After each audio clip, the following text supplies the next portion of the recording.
Now, from the POTUS studios in Washington, D.C., this is The Press Pool with Julie Mason.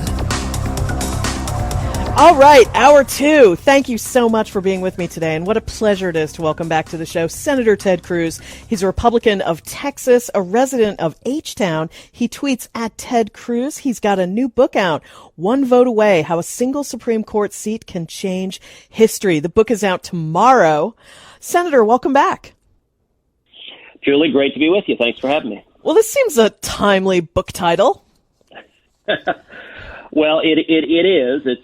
I wrote the book this spring and summer while we were on COVID lockdown, and I was working from home. And I didn't know that we would have a Supreme Court vacancy come out right now, but I did know we'd have a presidential election and that it would be a central issue in the election. And now I think the Supreme Court has become, for a great many voters,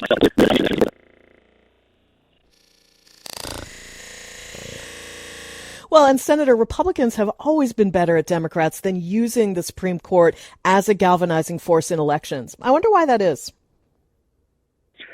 Well, you know, in the book, One Vote Away, what I try to do is that each chapter talks about a different constitutional liberty. And so there's a chapter on free speech. There's a chapter on religious liberty. There's a chapter on the Second Amendment. There's a chapter on U.S. sovereignty. There's a chapter on elections and democracy where I talk about Bush versus Gore, and I was part of the legal team representing George W. Bush. And obviously this election, we might find ourselves again in a contested litigation that goes to court. And what the book does is each chapter tells war stories. It tells behind the scenes what was happening at major landmark Supreme Court decisions. And it really tries to take the reader behind the curtain to understand who the justices are, what the issues are. And before I was in the Senate, I was a U.S. Supreme Court litigator. And so what I did was argue cases at the court. And many of the landmark cases I helped litigate. And so I tell the story.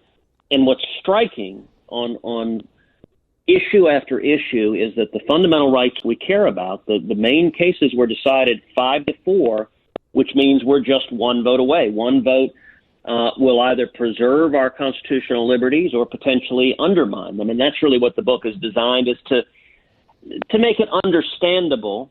You don't have to be a lawyer to get the book and to find it useful and helpful. You just have to be interested in the Bill of Rights and the liberties we enjoy as Americans.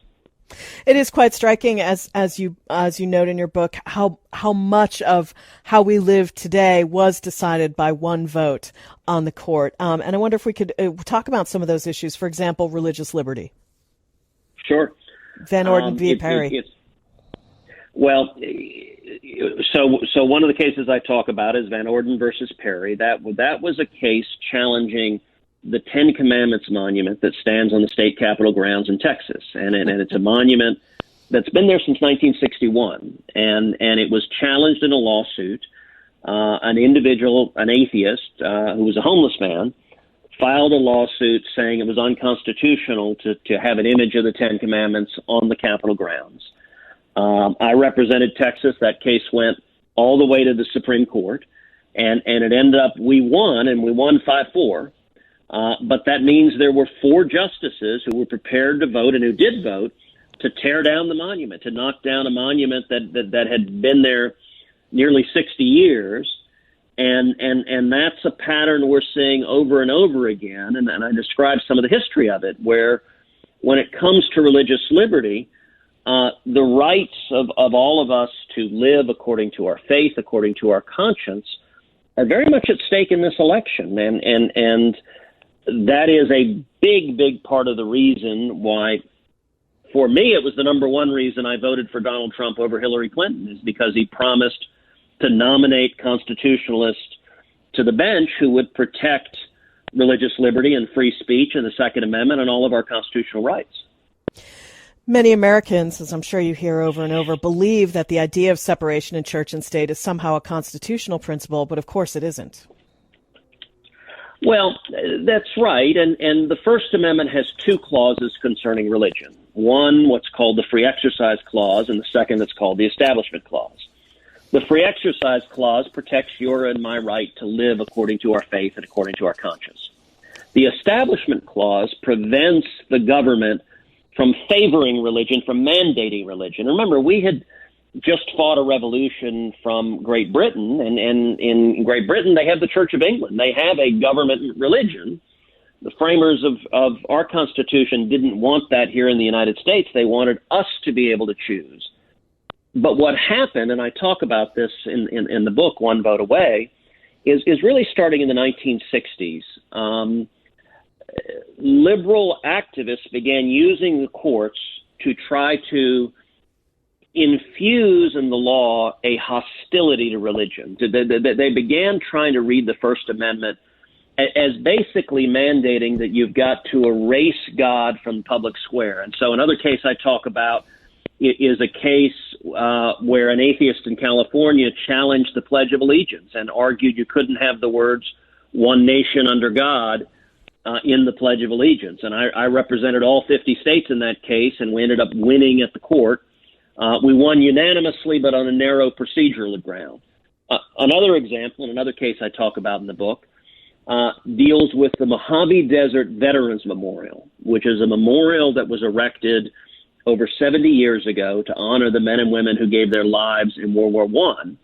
And it's a lone white Latin cross out in the desert, and the ACLU sued, arguing you couldn't have the image of a cross on public land. And they won in the district court, they won in the Court of Appeals, and I represented over 3 million veterans pro bono for free, defending that Veterans Memorial, and we won 5-4, one vote away once again. My guest, Senator Ted Cruz, Republican of Texas. His book is called One Vote Away. It's about the Supreme Court. We're talking about some of the elements of that book, including very of great interest, some of these very important cases decided in the Supreme Court by a single vote. Now, Gonzalez versus Carhart was also a very important case. And, of course, abortion is such an animating issue in this election as well. It is, and Gonzalez versus Carhart, the Supreme Court upheld the federal ban on partial birth abortion. So Congress acted and made partial birth abortion, the really gruesome practice of late-term abortion, where an unborn child is partially delivered and then his or her life is taken from it. And the vote in that case was 5-4. So there were 4 justices prepared to say that partial birth abortion with no limits whatsoever, is mandated by the Constitution. And I got to say that's really an extreme view. It's not where most Americans are, but we're one vote away from the Supreme Court striking down partial birth abortion laws, striking down bans on late-term abortion, striking down parental consent or parental notification laws, all of which the vast majority of Americans support, and yet the court, the far left on the court, is really, I think, quite radical on this issue. I thought a majority of Americans supported abortion rights, like not a strong one, but like 53%. Well, it depends 61. on how the question is. It depends on how the question is phrased. You get different results depending on how the question is phrased. Always. The position of Hillary Clinton and Joe Biden, which is unlimited abortion on demand up until the moment of birth, with no restrictions, no parental notification, and taxpayer funding. Only 9% of Americans support that view. 91% of Americans think that view, which sadly is where Democratic politicians fall today, only 9% of Americans agree with that. Senator, tell us about the case on sovereignty, Medellin versus Texas. Sure. That was, I think, of all the cases I litigated, the most important and the most interesting. It began with a horrific crime in Houston back in 1993 where 2 teenage girls stumbled into a gang initiation and were horribly sexually assaulted and murdered. And the case ended up taking a very strange turn because, number one, the World Court, which is the judicial arm of the United Nations, issued an order for the United States to reopen the convictions of 51 murderers across the country. First time in history a foreign court has tried to bind the U.S. justice system. And then number two, even more strangely, the President of the United States, who happened to be George W. Bush, a Republican and a Texan, signed an order that purported to order the state courts to obey the world court. And so I argued this case twice in front of the U.S. Supreme Court. We had on the other side, we had 90 foreign nations. We had the World Court and the United Nations on the other side, and we had the President of the United States. And we ended up winning it twice. The first time we won 5-4, and we actually lost Sandra Day O'Connor's vote, but Ruth Bader Ginsburg was the fifth vote that gave us the victory the first time I argued the case.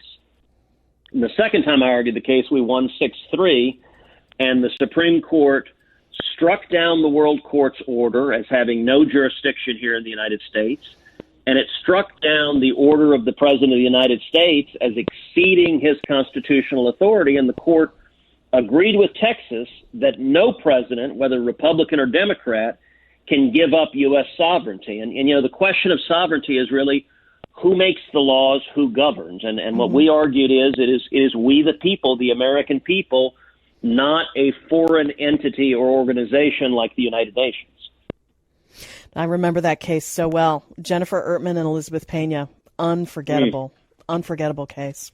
My guest is Senator Ted Cruz. We're talking about his new book, One Vote Away, How a Single Supreme Court Seat Can Change History. Of course, so right now, coming up, we expect to have hearings on Amy Coney Barrett.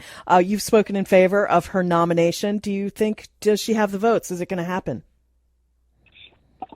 I believe that we do have the votes. The Senate Judiciary Committee will begin holding hearings on October 12th, and I believe the Senate will confirm Judge Barrett before Election Day. I think we'll likely do it at the end of October.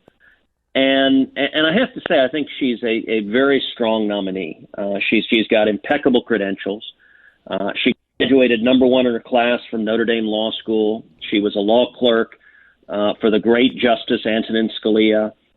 She's been a law professor at Notre Dame for 20 years, and she's one of the most widely respected federal appellate judges in the country, all the same time being a mom to 7 kids, which I can't imagine even just doing that, but doing that while being one of the most respected judges in the country is extraordinary, and I expect and believe that the Senate will confirm her by the end of the month. If she is confirmed and seated on the court, that would make Kavanaugh sort of the ideological middle of the court. Do you think he could become a swing vote? He could potentially, and actually one of the issues I talk about in the book is Supreme Court nominations. The entire final chapter addresses Supreme Court nominations, and the pattern we've seen that on the Democratic side of the aisle, Democrats bat nearly 1,000, which is virtually every justice they nominate votes exactly as the Democratic president would have wanted in virtually every contested case. On the Republican side, Republicans are really quite lousy at this, and we barely bat 500. And so the last chapter of the book, I trace the history of Supreme Court nominations, starting with Dwight D. Eisenhower, and go through, and there's a difference. There's a distinction you can draw. If you look at the justices who remained faithful to their oaths and defended the Constitution, justices like Antonin Scalia and Clarence Thomas and Sam Alito and my former boss, Chief Justice William Rehnquist, they all have similarities. They all had served in the executive branch. They all had defended the Constitution. And critically, they all had faced really withering criticism. They'd been pounded by the press, pounded by criticism, and they hadn't wavered.